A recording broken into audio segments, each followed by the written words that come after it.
እግዚአብሔር ያነሳኛል ማለትን ልመዱ ክርስቲያኖች። አጎቴ ደርሶ ያነሳኛል ከምትሉ ይልቅ ካጎታችሁ ይልቅ ማን ይፈጥናል? እግዚአብሔር ይፈጥናል። ከወንድም ልማድ ውስጥ ነው ያለነው። በዓለማዊነት በአሕዛባዊ ልማድ ልምምድ ውስጥ ነው ያለነው ክርስቲያኖች። የተወለዳችሁበትን መንፈስ መለየት እንዴት ይሳናችኋል? እነዚህ ሁለቱ ሊስማሙላችሁ ይገባል። ጆሮአችሁ ይሰማል፣ ልባችሁ ይቆርጣል፣ ይወስናል። እሷ የምታየው ኃጢአቷን ሲያጥብላት ነው። እሱ ደግሞ የሚያየው አንዲት ዘማዊት ሴት እግሩን ይዛ እንዳቆሸሸችው እንዳረከሰችው ነው። እንኳን ለዚህ ዕለት ለዚህ ሰዓት አደረሳችሁ።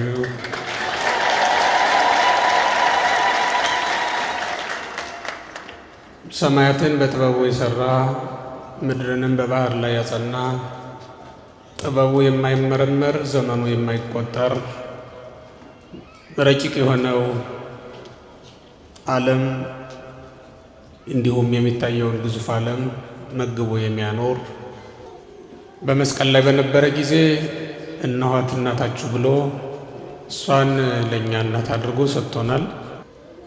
እንዲሁም እኛን ለእሷ እነሆ ልጆችሽ ብሎ በአደራ በልጅነት ሰጥቶናልና እናቱን እናት እንድትሆነን የሰጠን የፈቀደልን የአባቶቻችን አምላክ እግዚአብሔር በድጋሚ ስሙ የተመሰገነ ይሁን።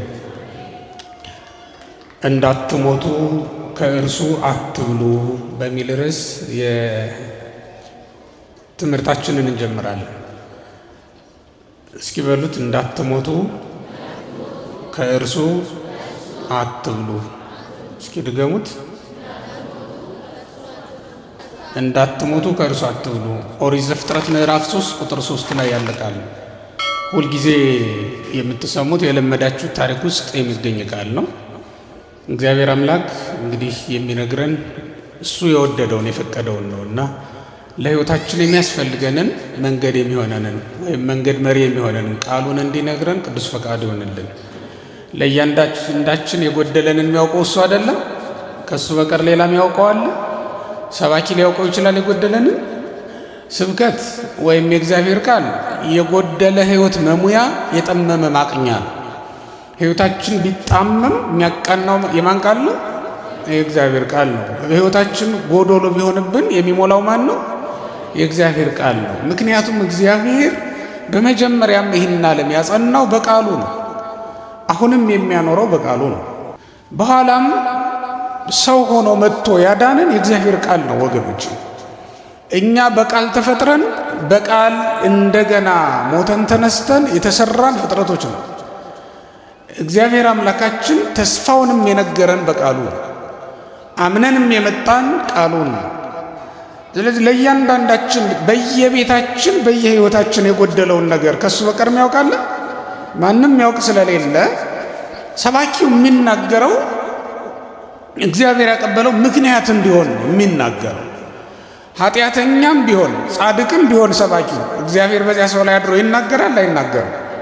ይሄን አምናችሁ ነው መቀመጥ ያለባችሁ። በመጀመሪያ እዚህ ቦታ ላይ ስትቀመጡ ክርስቲያኖች ማድረግ ያለባችሁ ነገር አንደኛ አምናችሁ ተቀበሉት።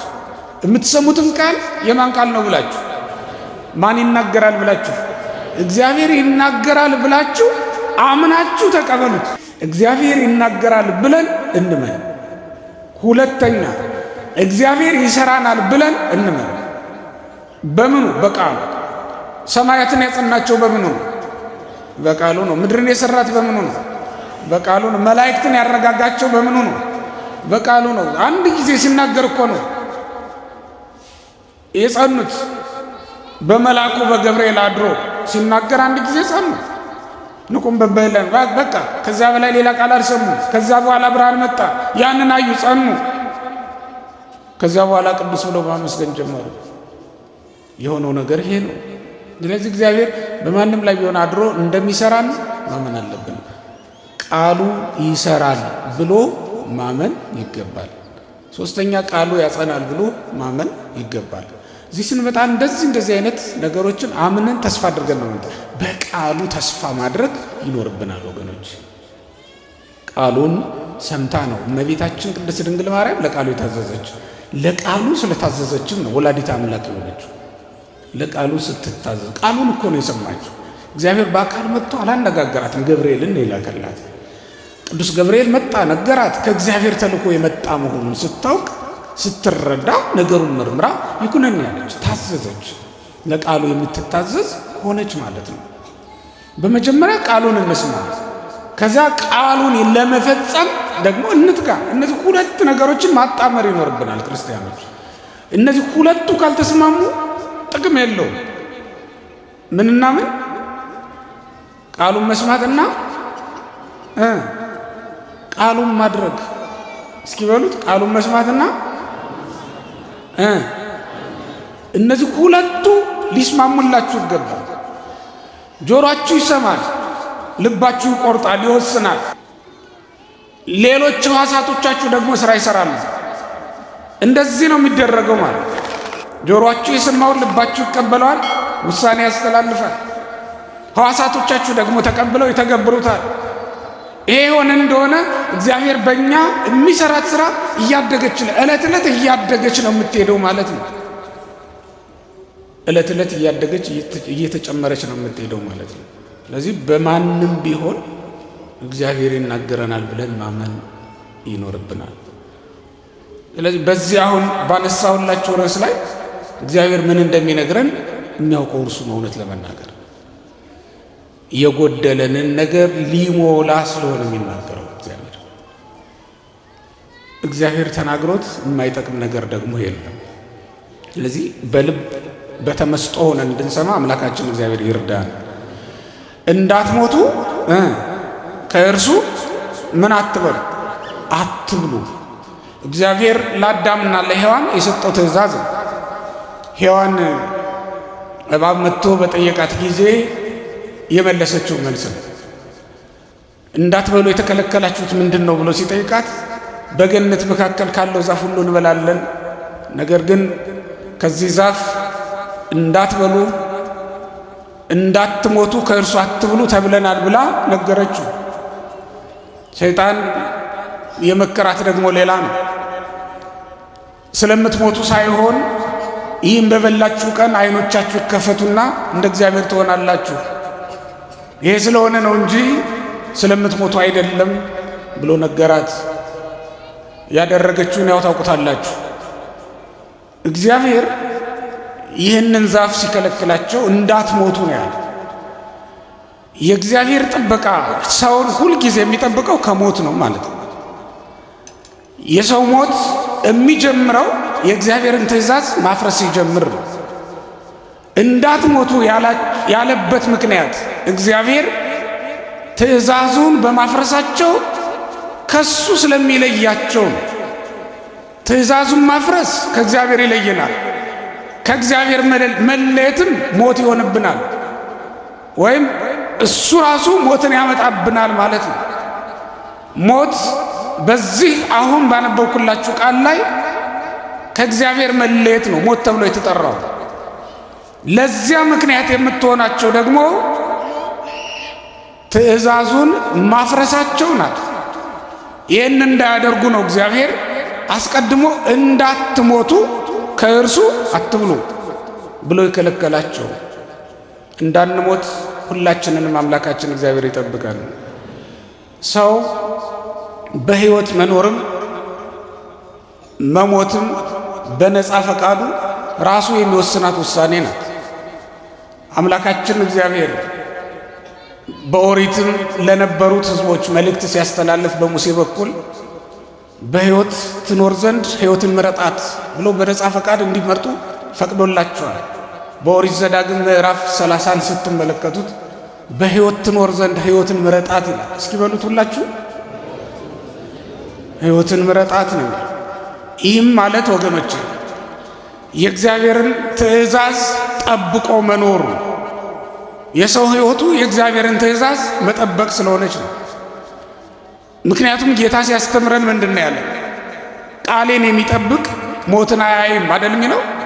በዮሐንስ ወንጌል ምዕራፍ 8 ላይ ክርስቶስ ሲያስተምር ቃሌን የሚጠብቅ ሞትን አያይም፣ ዘያዕቅብ ቃሌ ይጥዕሞ ለሞት፣ ሞትን አይቀምስም ወይም አያይም ብሎ ነው የተናገረው። ሞት የምንለው የነፍስ ከስጋ መለየትን ሳይሆን ሁልጊዜም እንደምንናገረው በቤተ ክርስቲያን ቋንቋ ሞት የሚባለው ከክርስቶስ የምትለየን ኃጢአታችን ናት። እሷም ትእዛዙን በማፍረስ በኩል የምትመጣብን የምትደረግብን ናት። ይሄ እንዳይሆንብን ነው አስቀድሞ እግዚአብሔር ወደ ሞት የሚወስደው መንገድ ያሳየን በቃሉ የነገረን። ከዚህ የተነሳ ነው ለአዳምና ለሔዋን ከሰራላቸው ትእዛዝ አንዱ እንዳይሞቱ የሚጠብቃቸው ነው የነበረው ማለት ነው። ይህንን ነው እንዳትሞቱ ከእርሱ አትብሉ ብሎናል። መብላታቸው አይደለም የመጀመሪያው ሞትን የሚያስፈርድባቸው፣ ትእዛዙን ለማፍረስ ማሰባቸው ነው። የሚበሉትን ሰጥቷቸዋል። እሷም እንደተናገረችው እግዚአብሔር የሚያስፈልገንን ነገር ሳይሰጥ የከለከለን አንዳችም ነገር የለም። በመጀመሪያ ሔዋንም እንደተናገረችው በገነት ካለው ዛፍ ሁሉ እንበላለን ያለችው። እስኪ በሉቴን ቃል በገነት ካለው ዛፍ ሁሉ ምን እንላለን? እንበላለን። አሁን ተመልከቱት፣ እግዚአብሔር የሚበሉት ነገር አሳጥቷቸዋል? አላሳጣቸውም። የሚበሉትን ነገር ከሰጣቸው በኋላ የሚያስፈልጋቸውን ነገር ካሟላላቸው በኋላ ደግሞ እንዳይሞቱ የሚጠብቃቸው ሕግ አስቀመጠላቸው። ያም ዕፀ በለስን እንዳይበሉ እንዳይበሉት ብቻ ሳይሆን እንዳይነኩትም አዘዛቸው። ይሄኛው ለመብል የተፈጠረ ስለ አይደለም። የሚበሉትን ፈቅዶላቸዋል። ስጋና ደም ናቸውና መብላት መጠጣት ያስፈልጋቸዋልና የሚያስፈልጋቸውን አስቀድሞ አዘጋጀላቸው። በእውነት ክርስቲያኖች በመላእክትና በእኛ መካከል የተደረገውን ነገር ስትመለከቱት የሚገርም ነው። መላእክትን በቅዳሴ አጽንቶ የሚያኖራቸውን ብርሃን ያመጣላቸው በኋላ ነው። በመሻታቸው በርትተው በመፈለጋቸው ተገኝታላቸዋለች፣ ተገልጣላቸዋለች እንጂ ያቺ ብርሃን ጥበብና ዕውቀት የሆነቻቸው ብርሃን መጀመሪያ የተሰጠቻቸው እንዳይመስላችሁ። ምክንያቱም ዓለም ሲፈጠር በጨለማ ውስጥ ነው የነበረው። እነሱም አይኖቻቸው ሲገለጡ ከጨለማ በቀር ያጋጠማቸው ወይ የሚያገኙት ምንም ነገር አልነበራቸውም። ያቺ ብርሃን እስክትመጣላቸው ግን ባሉበት ጸንተው ቆመው ጠብቀውታል። እግዚአብሔር ባለንበት ጸንተን መቆም እንድንችል እግዚአብሔር ይርዳል። አሁን የኛ ችግራችን ጸንተን መቆየት ባለመቻላችን ነው። ጥቂት መከራ ሲያጋጥመን ያንገበግበናል። ጥቂት ችግር ሲገጥመን እንደው መንገዶቹ ሁሉ ገደል ይሆኑብናል። ነገሮች ሁሉ ግራ የሚያጋቡ ይሆኑብናል። በጥቂት መከራ መታገስ ያልቻለ ወደ ትልቅ መከራ እንደሚገባ ታውቃላችሁ። ጥቂቷን ፈተና መቋቋም ካልቻላችሁ በዚያች ፈተና እንድትጸኑ ጠንክራችሁ ካልጸለያችሁ ክርስቲያኖች የሚበልጥ ከባድ የህይወት ፈተና ምስቅልቅል እንደሚገጥማችሁ ታውቃላችሁ። አንዳንዶቻችን ለጊዜው ፈተናችንን የፈታነው ሁሉ ይመስለናል አይደል? በሆነ አጋጣሚ መከራችንን የሚያስታግስልን ነገር ካገኘን የፈታነው ሊመስለን ይችላል። ግን ወገኖቼ ሃይማኖት በመለወጥ ፈተና አይወገድም። ሌላ ፈተና ነው የሚመጣው። በመተኛት እግዚአብሔርን እምቢ በማለት በአመፀኝነት በልከኝነት በእግዚአብሔር ላይ በማመፅ በማንጎራጎር ፈተናን ማስወገድ አይቻልም። መከራችን የሚወገደው በመከራም ውስጥ ሆነን በፈተናም ውስጥ ሆነን የማንን ስም ስንጠራ ጸንተን በእግዚአብሔር ፊት መቆም ስንችል ነው ወገኖች። ምክንያቱም በመከራችን ጊዜ እግዚአብሔርን ብንጠራው አብረውን መከራችንን እስኪወገድ ድረስ የሚጸልዩልን ቅዱሳን በዙሪያችን አሉ። አብረውን በመከራችን ጊዜ የሚጠብቁን መላእክት ይታዘዙልናል። ያልተፈተነ ጻድቅ በመከራ ያልወደቀ ቅዱስ ልታገኙ ትችላላችሁ እንዴ? ቅዱሳን እኮ ወደ ቅድስና ማዕረግ የደረሱት በመከራ ውስጥ ሁሉ አልፈው ነው። በጭንቅና በስቃይ ውስጥ አልፈው ነው። በመንኮራኩር መፈጨት፣ ባለንጋ መገረፍ፣ በጨለማ እስራት ውስጥ መውደቅ፣ ይሄን ሁሉ ታልፎ ይሄን ሁሉ ፈተና አልፎ አይደል እንዴ ለክብር የሚበቃው ለክብር የሚደረሰው? ሲጀመር ወገኖቼ መልካም ህይወት ወይም ትልቅ ህይወት ከትልቅ መከራ ነው የሚወለደው። ሰምታችሁኛል? ከትልቅ ፈተና ትልቅ ህይወት ይወለዳል እንጂ እንዲሁ ዝም ብሎ አልጋ ባልጋ አይደለም።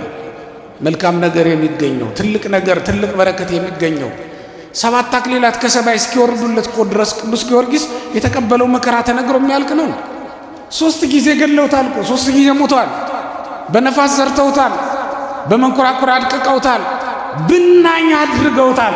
ትንንሽ ነፋስ እስኪወስደው ድረስ ደቃቅ አድርገው ፈጭተውታል እኮ። ማን አነሳው? ቅድም ስንማር እንደነበረው በ3ኛው ቀን ምን እለዋለሁ ነው ያለ ጌታ። አነሳዋለሁ አይደል ያለው? ወበሰሉስ ዕለት አነሳዋለሁ እንዳለ ሁሉ ጊዮርጊስን መጥቶ አነሳው። እግዚአብሔር ያነሳኛል አንልም እንደኛ? ዛሬ ብንወድቅ ማን ያነሳናል? እግዚአብሔር ያነሳኛል ማለትን ልመዱ ክርስቲያኖች። አጎቴ ደርሶ ያነሳኛል ከምትሉ ይልቅ ካጎታችሁ ይልቅ ማን ይፈጥናል? እግዚአብሔር ይፈጥናል። ከወንድማችሁ ይልቅ ማን ይፈጥናል? እግዚአብሔር ይፈጥናል። ወንድም ያነሳኛል፣ ወንድም ያለልኝ፣ አጎቴ ያለልኝ አይደል? ማን አለልኝ? እግዚአብሔር አለልኝ ማለትን እንልመድ። እግዚአብሔር አለልኝ ማለትን እንልመድ። እስራኤል 215 ዓመት አይደል እንዴ በመከራ የተቀጠቀጡት? የትኛውም መከራ ደርሶብን ነው እኛ በእውነት ከሃይማኖት እስክንወጣ ድረስ እንዲህ የተንገዳገድ ነው ክርስቲያኖች? እንዲህ መከራችንን የምናየው በማዕበል የምንናወጠው ልባችን በሐሳብ የተወጠረው አይምሯችን በጭንቀት ሊፈነዳ የደረሰው የትኛው መከራ ደርሶብን ነው እኛ በእውነት ቅዱሳን ከተቀበሉት መከራ ጋር ብናነጻጽረው? ስለዚህ ጸንቶ መቆም ይገባል። መላእክት ጸንተው ቢቆሙ ነው ብርሃን የተገለጠላቸው። ጸንተው መቆም ያልቻሉት ግን ብርሃንም ከመጣ በኋላ ከክፉ ሐሳባቸው ፈቀቅ አላሉ። አንዳንዶቹ ወንጌል ስላልተሰበከልን ነው ይላሉ።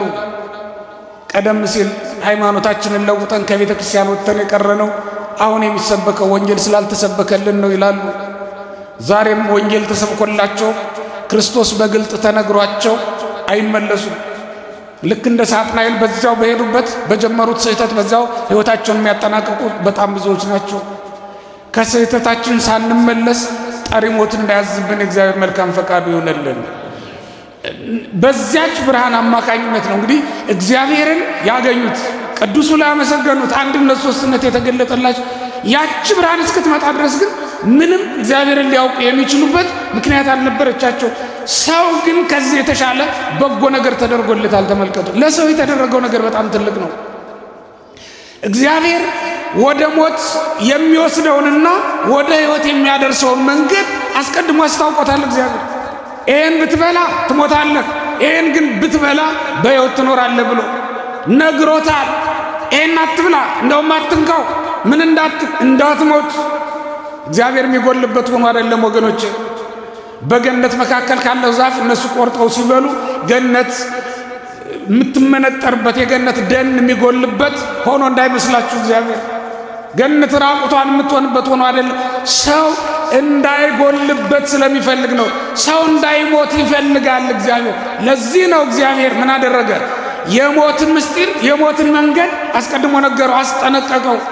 እግዚአብሔር ያልነገረን የትኛው መንገድ ነው? በእውነት አሁን የተሰናከልንበት ይሄ መጣብን መሰናከል ሁሉ በእውነት እግዚአብሔር በነገረን ነገር ጸንተን ባለመኖራችን ምክንያት የመጣ አይደል እንዴ? አሁን በሕይወታችን የገጠመን እንቅፋት እግዚአብሔር የነገረንን ባለመስማታችን የመጣ አይደል እንዴ? እስኪ አስቡት። አሁን በዙሪያችን ያለው ፈተና በጽድቃችን ምክንያት የመጣ ፈተና ነው። ቅድም የነገርኳችሁ መከራ ቅዱስ ጊዮርጊስ የመጣበት መከራ በክርስቶስ ምክንያት የመጣበት መከራ ነው። ቅድስት አርሴማ የተቀበለችው መከራ በክርስቶስ ምክንያት የመጣባት መከራ ነው። እማ አምላክ ወላዲተ አምላክ ቅድስት ድንግል ማርያም አገር ለአገር ስትንከራተት በነበረ ጊዜ በክርስቶስ ምክንያት የመጣባት ፈተና የመጣባት መከራ ነበር። እኛ እኮ የምንፈተነው በሆዳችን ነው። አውቃችሁታል? እኛ እኮ የምንፈተነው በክፉ ምኞታችን ነው። እኛ አሁን እየተደናቀፍን ያለ ነው። እያደናቀፈ የጣለን እኮ የራሳችን ቀሚስ እኮ ነው ወገኖቼ። ሰው በለበሰው ልብስ ይደናቀፋል። የራሱ ልብስ ጠልፎት ሲወድቅ እኮ በጣም አስቸጋሪ ነው። እንቅፋት ያለ ነው፣ ይመታዋል ሰውን መንገደኛ እስከሆነ ድረስ። የራሱ ግራ አደናቅፎት ሲወድቅ ግን አያሳዝንም? ሰውን የራሱ አንደበት ጠላት ሲሆነው አያሳዝንም? ሰውንስ ሰው ቢጠላው የተለመደ ነው። ከቃየል ጀምሮ ወንድም ወንድሙን መጥላት የተለመደ ነውና ሰውንስ ሰው ቢገለው የተለመደ ነው። ቃየል አቤልን ሲገለው ተመልክተናልና ሰው ራሱን ሲገል ግን አያሳዝንም ወገኖቼ? አሁን ራስህን እስክታጠፋ ድረስ ሕይወትህን መራራ ያደረገብህ ፈተና የመጣብህ እግዚአብሔር ያለህን ትእዛዝ ባለመጠበቅ ምክንያት አልነበረም? አይደለም? እስኪ መርምሩት። ይሄ ያስቸገረን ፈተና የመጣብን እግዚአብሔር እንዳዘዘን እንደመከረን መኖር ባለመቻላችንም አይደል? እግዚአብሔር አስቀድሞ እንቅፋቱን አልነገረንም? እግዚአብሔር አስቀድሞ የሞትንና የሕይወትን ልዩነት መለያ አልነገረንም? አላስታወቀንም? ሕይወትና ሞት እንዴት እንደሆኑ ምን ብናደርግ እንደምንሞት አልነገረንም? እግዚአብሔር እንዳትሞቱ ከእርሱ አትብሉ አትንኩትም የተባልነውን ነገር ግን ጠብቀን ማንኖር በጣም ብዙዎች ነን። በዚህ ምክንያት ሞት የመጣብን ማለት ነው። በዚህ ምክንያት ከእግዚአብሔር መለየት የሆነብን በጣም ብዙዎች ነን ወገኖቼ። የእግዚአብሔር ቃል እንደሚሰራ ሁሉ ያፈርሳል። የእግዚአብሔር ቃል እንደሚያከብር ሁሉ ያዋርዳል። የእግዚአብሔር ትእዛዝ እንደሚያድን ሁሉ ይገላል። ምክንያቱም እግዚአብሔር ይቀትሉ ያዩ አለችው ሐና። እግዚአብሔር ይገላል፣ እግዚአብሔር ያድናል አለች። እግዚአብሔር ምን ይላል? እግዚአብሔር ይገላል፣ እግዚአብሔር ያድናል። ይቀትል ይሁ ያዩ ያስር ይሁ ያከብር፣ ያከብራል፣ ያዋረዳል ብላ ነው የተናገረችው በመጽሐፈ ሳሙኤል ምዕራፍ 2 ላይ እንደምንመለከተው እዛ ላይ በጸለየችው ጸሎት ላይ። ስለዚህ ወገኖች እግዚአብሔር በቃሉ እንደሚያከብረን በእግዚአብሔር እንደምንከብር ሁሉ በእግዚአብሔር ልንዋረድ ሁላ እንችላለን። አሁን ክርስቶስ ቅዱስ ጴጥሮስ የሚገርም ቃል ይናገራል ከነቢዩ ከኢሳይያስ ወስዶ በአንደኛይቱ መልእክቱ ምዕራፍ 2 ቁጥር 7 ላይ ተመልከቱት። አንደኛ ጴጥሮስ ምዕራፍ 2 ቁጥር 7 ላይ ክርስቶስን የማዕዘን ራስ ያደርገዋል እንዲሁም ደግሞ የመሰናክል ዓለትም ብሎ ይጠራዋል። ክርስቶስ የማዕዘን ራስም ነው የመሰናክል ዓለትም ነው። በክርስቶስ የከበሩ አሉ፣ በክርስቶስ የተዋረዱ አሉ። ይሁዳ የጠፋው በክርስቶስ ነው አይደል?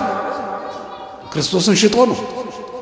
ከክርስቶስ ይልቅ ገንዘብን መርጦ ነው። በክርስቶስ የሚሰናከሉ አሉ፣ በክርስቶስ የሚድኑ አሉ። በሉቃስ ወንጌል ምዕራፍ 7 ወይም በማቴዎስ ወንጌል ምዕራፍ 26 ከቁጥር 1 ጀምራችሁ ስትመለከቱ የምታገኙት ታሪክ አለ። ጌታ በፈሪሳዊ ወይም በለምጻሙ ስምዖን ቤት በሁለቱም ቤት ስለተገኘ ማለት ነው። በእነዚህ ሰዎች ቤት ውስጥ ተገኝቷል። አንዲት ሴት መጣችና እግሩ ስር ወደቀች። ኃጢአቷን እየተናዘዘች በእንባዋ እግሩን አጠበች። ክርስቶስ ኃጢአትሽ ይቅር ተብሎልሻል አላትና ከኃጢአቷ ነጻት። አንድ ሰው ደግሞ በሩቅ እየተመለከተ ይሄማ ነቢይ ቢሆን ይቺ ሴት ማን እንደሆነች ባወቀ ነበር ብሎ ክርስቶስን ወቀሰው። በልቡ ነው ያሰበው። እሷ በልቧ ኃጢአቷን ትናዘዛለች፣ እሱ ደግሞ በልቡ ክርስቶስን ይነቅፋል። አሁን ሁለቱን ተመልከቷቸው። አንዱ በክርስቶስ ይድናል፣ አንዱ በክርስቶስ ይጎዳል። ይሄኛው ክርስቶስን በመንቀፍ ያቺ ደግሞ ክርስቶስን በማመን። እሷ የምታየው በኪሩቤል ጀርባ ተቀምጦ ነው፣ እሱ ደግሞ የሚያየው በሰው መካከል ተቀምጦ ነው። ልዩነቱ እኮ ይሄ ነው። እሷ የምታየው ኃጢአቷን ሲያጥብላት ነው፣ እሱ ደግሞ የሚያየው አንዲት ዘማዊት ሴት እግሩን ይዛ እንዳቆሸሸችው እንዳረከሰችው ነው። እሷ የምታየው ሲቀድሳት ነው፣ እሱ ደግሞ የሚያየው እግሩን ስታረክሰው ነው። አያችሁት? ልዩነት እንዳተያያችን ነው፣ እንዳመለካከት እንዳመጣጣችን ነው። እዚህ ቤተ መቅደስ ውስጥ አንዳንዱ ኃጢአቱን አራግፎ ይመለሳል፣ ጸድቆ ይመለሳል። አንዳንዱ ደግሞ ኃጢአት ጨምሮ ይመለሳል። ጸድቆ የሚመለስ እንደ ቀራጩ ሰው በትህትና ደረቱን እየደቃ ኃጢአቱን የሚናዘዝ ሰው ነው። ኃጢአትን ጨምሮ የሚመለስ ደግሞ እንደዚያ ፈሪሳዊ ሰው ራሱን እያሞገሰ ሌላውን እያኮሰሰ የሚጸልይ ሰው ነው። እዚህ እንኳን መጥቶ ነፍሱን የማያሳርፋት ሰው አለ ከኛ መካከል። እዚህ እንኳን መጥቶ ከኃጢአት የማያርፍ ሰው አለ። በከተማ የሚሰራው ኃጢአት አልበቃው ብሎ እዚህም መጥቶ ኃጢአት ጨምሮ ይመለሳል። እዚህም መጥቶ ይዳቃል፣ ይጋፋል። እዚህም መጥቶ ሰው ይጠላል። እዚህም መጥቶ ሰው ይረግማል፣ ሰው ይረግጣል። እዚያ ብቻ አይደለም፣ እዚህም መጥቶ ክርስቶስን ይበድለዋል። የሚገርማችሁ እዚህም መጥቶ ይሰርቃል፣ እዚህም መጥቶ ያመነዝራል፣ እዚህም መጥቶ የማይሆን ነገር ይናገራል። ክፉ ምኞትን ጥሎ አይደለም የሚመጣው። ገነት ውስጥ መሆን አይደለም። ይኸውላችሁ እባብን የሰይጣን ማደሪያ ከሆነች በኋላ ገነት ውስጥ መግባቷ ከሰይጣን እንድትለይ አላደረጋትም። የሰይጣን ማደሪያ የሆነ ሰው ምንጊዜም ክርስቲያኖች ሰይጣን ከውስጡ እስኪርቅ ድረስ አጥብቆ መጸለይ ካልቻለ፣ ተግቶ መጸለይ ካልቻለ ገነት ውስጥ ገብቶ ቢቆምም እንኳን ሰይጣን አብሮት ይቆማል እንጂ ሊለዩ አይችልም። ሰይጣንን ከወዲሁ ማራቅ ካልቻልን ወገኖች፣ ሰይጣንን ከወዲሁ ማባረር ካልቻል፣ ተግተን ሰይጣንን እምቢ ካላልነው በስተቀር መቅደስም ውስጥ ገብተን ብንቆም ስራውን ከማሰራት ወደ ኋላ አይልም። ለዚህ ነው መቅደስም ውስጥ እንኳን ይሄኔ ቦታ ነው ብላችሁ ትጣላላችሁ አይደል? እዚህ መቅደስም ውስጥ እንኳን ገብተን ካህኑን ስንነቅፍ፣ ምእመኑን ስንነቅፍ፣ ስናነሳ፣ ስንጥል፣ ቃሉን ሳንሰማ ተመልሰን ወጥተን እንሄዳለን። እዚህም መተን ተከትሎ መጥቶ የራሱን ስራ ያሰራን። እዚህም መተን አሜት ነው፣ መንሾካሾክ ነው። እዚህም መተን መተኛት ነው። እዚህም መተን ቸልተኝነት ነው፣ ግድ የለሽነት ነው። እዚህ መተን እንኳን ጸድቀን እንዳንመለስ። ስለዚህ እዚህም መጥቶ ጸድቆም ይመለሳል፣ ኃጢአት ጨምሮም ደግሞ ይመለሳል። ለዚህ ነው የእግዚአብሔር ትእዛዝ ያድንማል ይገልማል ያልኳችሁ። የሚገድለው ትእዛዙን የማይጠብቁትን ከእግዚአብሔር አንድነት ይለያቸዋል ማለት ነው። ትእዛዙን የማይጠብቁትን የማያከብሩትን ከአንድነቱ ይለያቸዋል። ወገኖቼ ዛሬም እግዚአብሔር ይህንን ቃል እየተናገረ ነው። እንዳትሞቱ ከእርሱ አትብሉ የተባልናቸው በጣም ብዙ ነገሮች አሉ። የበላናቸው ወደ ውስጣችን እንዲገቡ የፈቀድንላቸው ብዙ ነገሮች አሉ። እግዚአብሔር ምን ከለከለንና ነው? በእውነት ምን አሳጣን?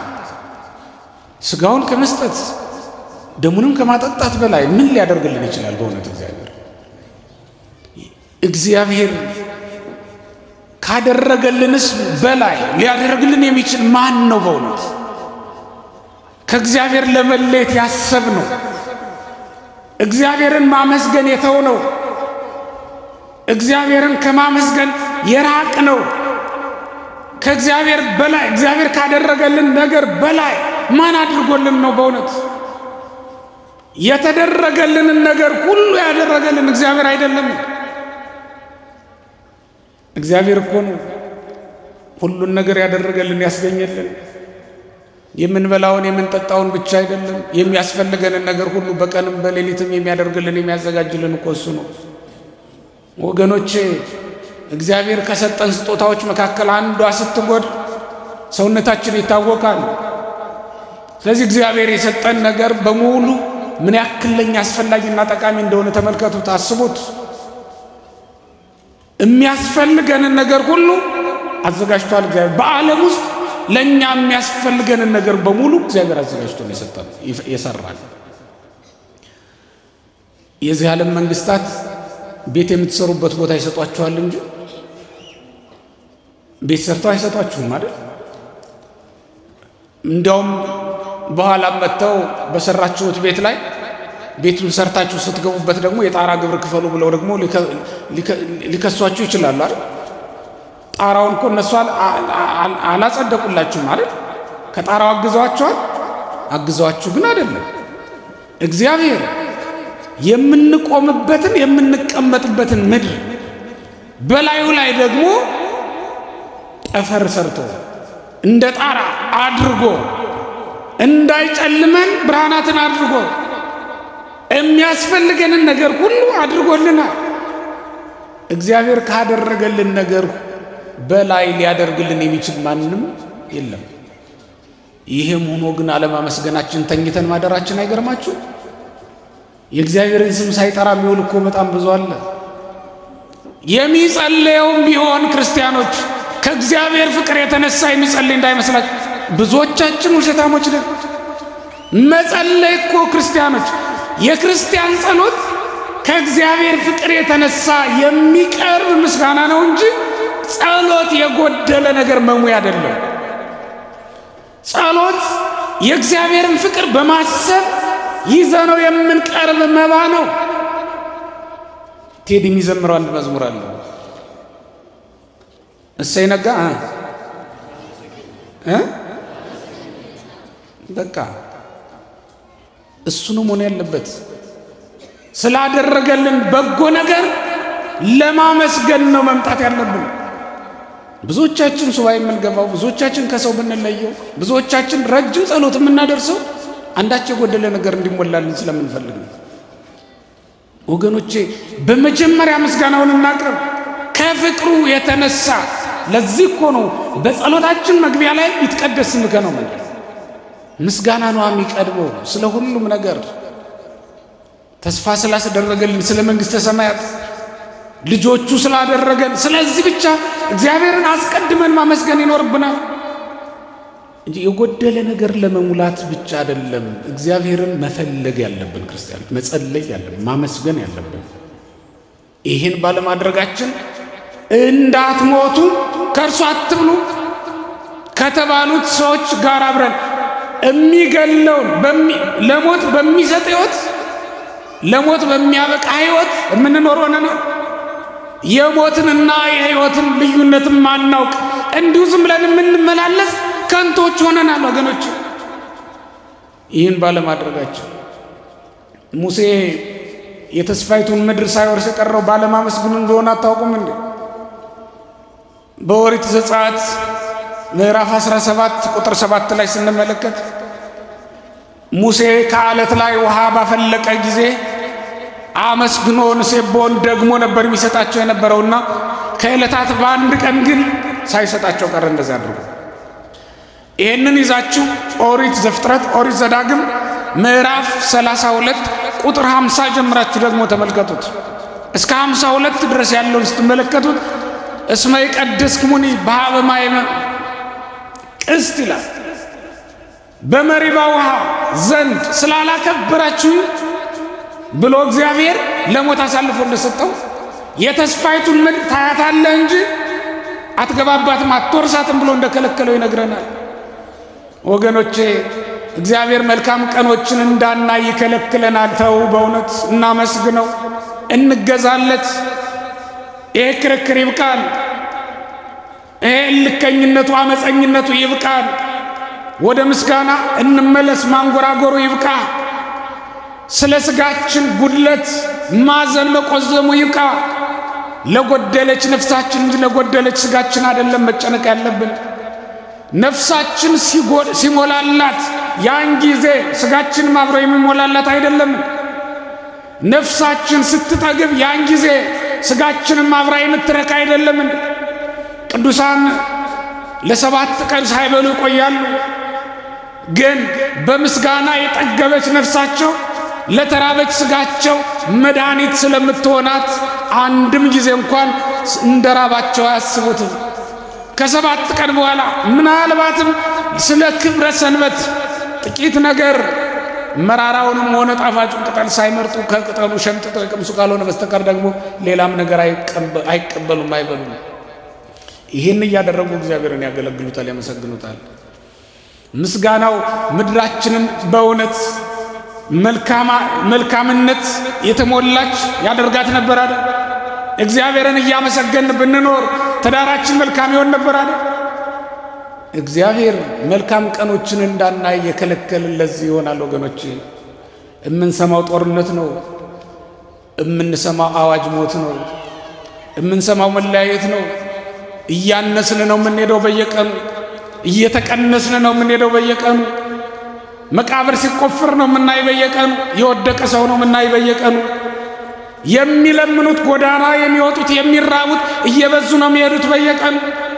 ምናልባትም ስላላመሰገን ነው ይሆን? እንደ ወገኖቼ እግዚአብሔር የሰማይ መስኮቶች ከፍቶ እያዘነበልን፣ እግዚአብሔር በደመና ውሃ ጭኖ ከውቅያኖስ እያመጣልን፣ እግዚአብሔር ፀሐይን ወይም በጋና ክረምቱን እያፈራረቀልን የሚያስፈልገንን ነገር ሁሉ እያደረገልን ባለማመስገናችን ይሆን ወገኖቼ ጠግበን በልተን እንዳንጠግብ ያደረገን፣ ጠጥተን እንዳንረካ ያደረገን ለዚያ ይሆን? መጠጣችን ሁሉ እርካታ ጎሎታል። መብላችን ሁሉ ጥጋብ ጎሎታል፣ ተለይቶታል። ገንዘባችን ሁሉ ይገባል፣ ይሰበሰባል፣ ቁጥሩ ይከመራል፣ ቁጥሩ ይበዛል። ስንነካው ደግሞ ይናዳል።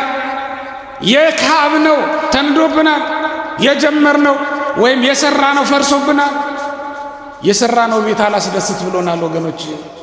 ከቀደመው ይልቅ የተዋበ ቤት ስለሌለን ያማረ ነው እናስጌጠዋለን። በአዳዲስ ማስጌጫ ዘዴዎቻችን አሳምረን እንሰራዋለን። ከተሞችን እናስውባለን። ነገር ግን ውበት ጠፍቷል ከከተማው። በተማርነው ትምህርት ምድራችንን መለወጥ አቃተን። እስኪ ደግሞ ወገኖች እግዚአብሔርን ወደ ማመስገን እንመለስ፣ ወደ እግዚአብሔር እንመለስ። እንዳትሞቱ ከእርሱ አትብሉ የተባልነውን ነገር ነክተን ይሆናል ወገኖቼ። ለዚህ ሁሉ ውርደት፣ ለዚህ ሁሉ ሐሳር ተላልፈን የተሰጠ ነው።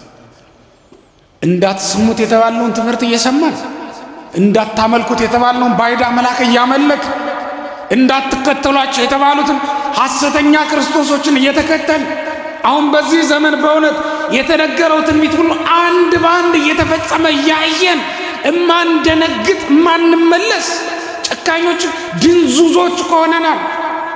መንፈሳችንን አንዳች ነገር አደንዝዞብናል። ከቃሉ የቀረ የትኛው ነው? በእውነት ከትንቢቱ ያልተፈጸመ የትኛው ነው? እስኪ በማቴዎስ ወንጌል ምዕራፍ 24 ላይ ያለውን የትንቢት ቃል አንብቡትና ያልተፈጸመ ነገር ካለ ንገሩ። ሐሰተኞች ክርስቶሶች አልተነሱ። ክርስቶስ በእኛ ዘንድ አለ፣ በእኛ ዘንድ ነው ያለ የሚሏችሁ ሰዎች አልበዙ? ይመጡላችኋል። ታምራት እናደርጋለን የሚሏችሁ ሰዎች አልበረከቱባችሁ?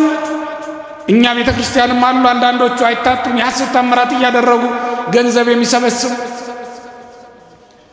ቤተ ክርስቲያን ወገኖቼ ማመን ያለባችሁ ደዌን እፈውስልሃለሁ ገንዘብ ትከፍለኛለህ አትልም። እንዲህ አይነት ቤተ ክርስቲያን የእኛ ቤተ ክርስቲያን አይደለችም። የምትፈወስበትን ዘይት ከኔ ትገዛለህ ወስደህ ትድንበታለህ እምትል ቤተ ክርስቲያን የለችንም። እምነትና ጸበል እምትሸጥም ቤተ ክርስቲያን የክርስቶስ ቤተ ክርስቲያን አይደለችም። ክርስቶስ ልብሱን ዳሰውት በዳኑ ጊዜ አስከፍሏቸዋል? ንገሩኝ፣ አስከፍሏቸዋል? ያችን ሴት ደሟን ቀጥ ባደረገላት ጊዜ ክፈይ ብሏታል? የጴጥሮስን አማት ከንዳዷ ባዳናት ጊዜ አስከፍሏታል? በገንዘብ ተዋውለውት ወስደውታል?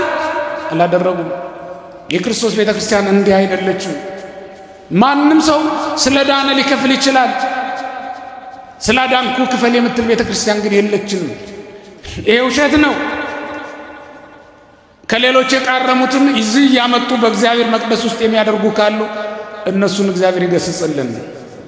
ይቺ ቤተ ክርስቲያን ባህሪዋ ሳይለወጥ ነው መቀጠል ያለባት ወገኖች። የቤተ ክርስቲያንን ባህሪ መርምሩት። የክርስቶስ መሆኗን በስራዋ መርምራችሁ ታውቋታላችሁ።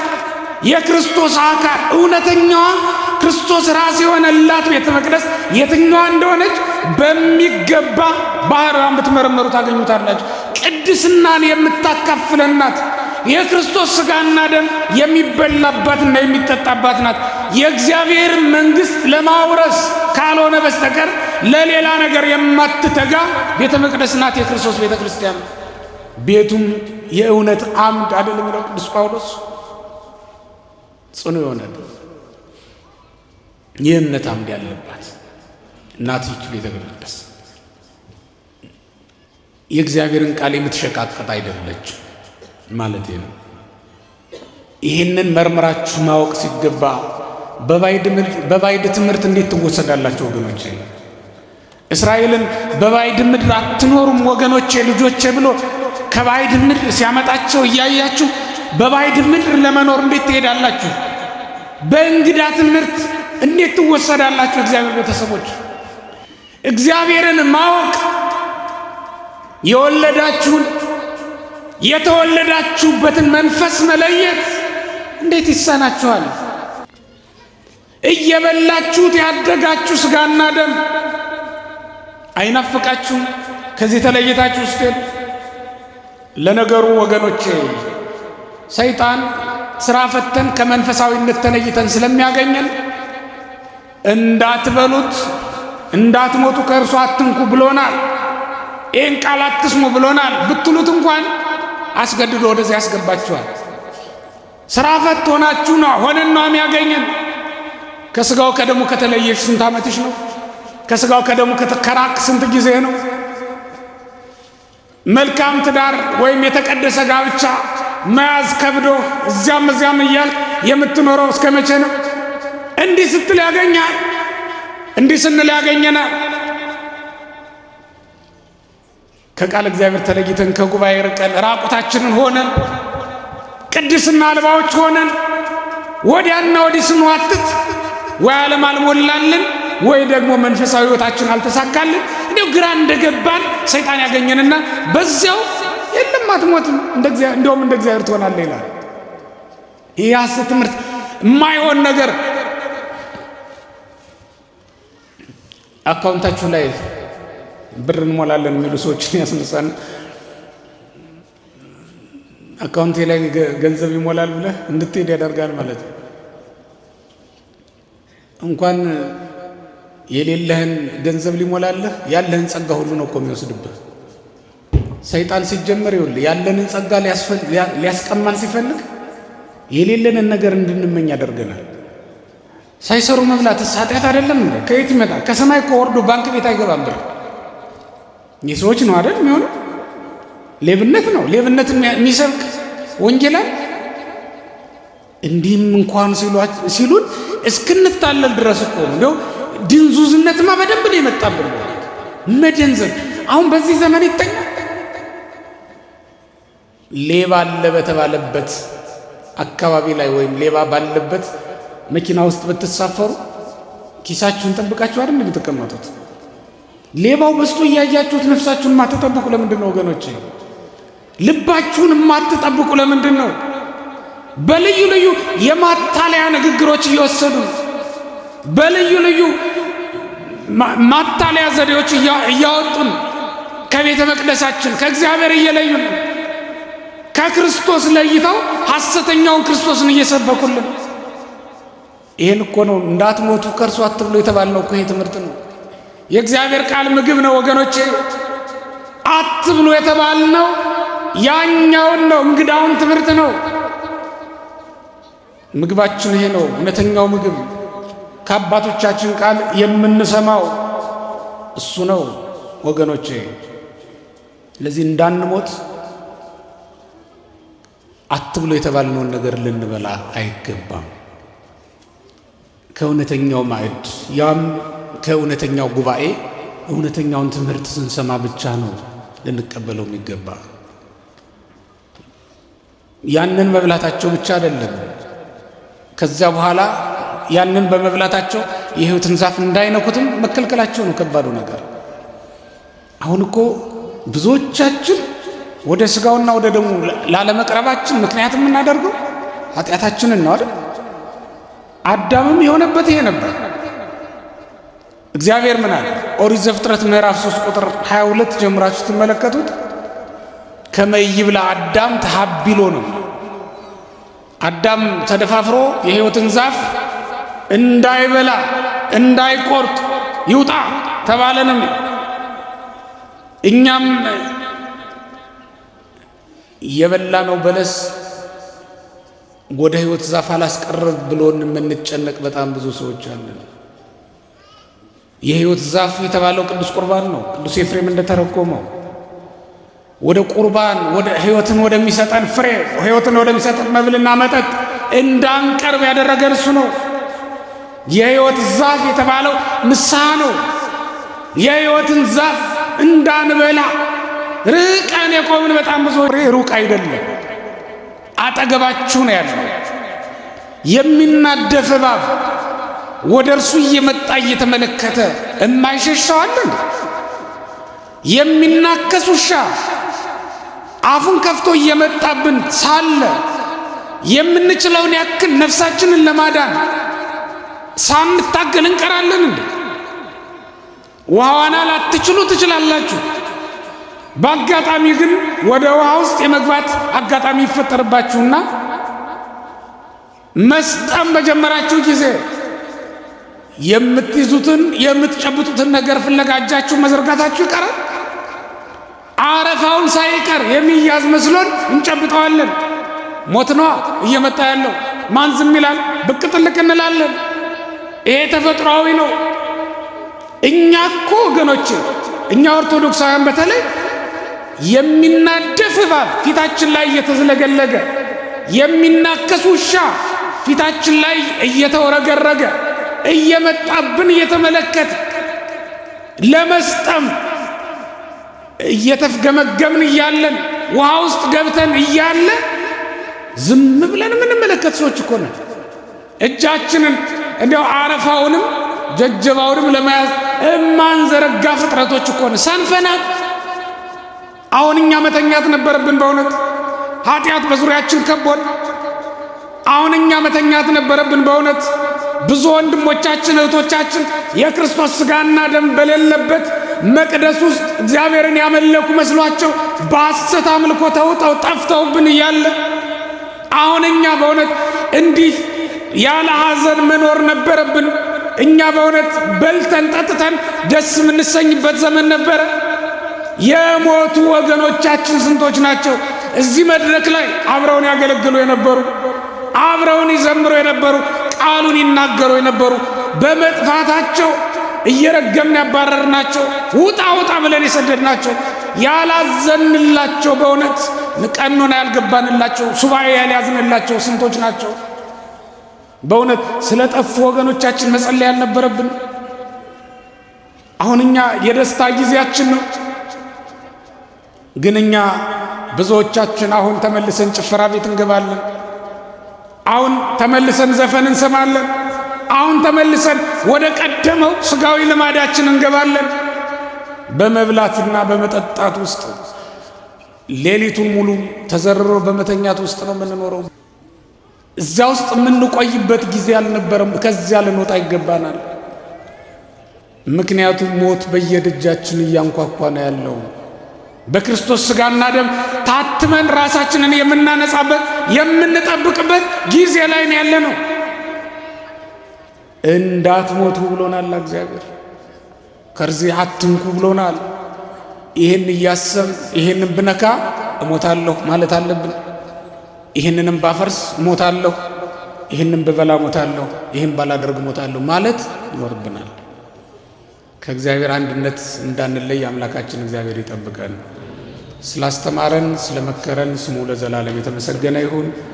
እንግዲህ በእነዚህ ሁሉ ቀናት እግዚአብሔር አብረን ቃሉን እንድናገለግል ቃሉን እንድንሰማ ፈቅዶልን እዚህ ቆይተናል። እኛም ዛሬ መጨረሻው ቀን ነው።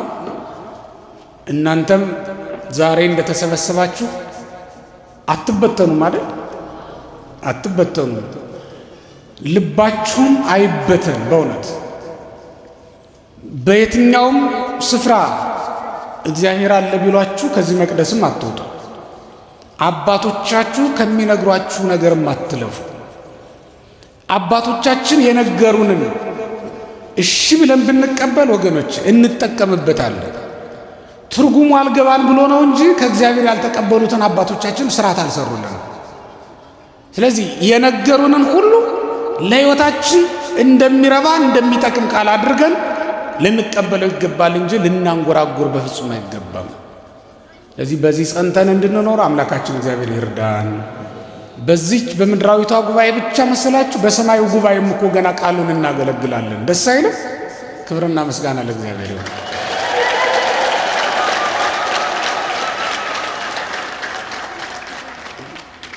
እውነት ለመናገር በዚህ ስንታይ ደስ እንላለን።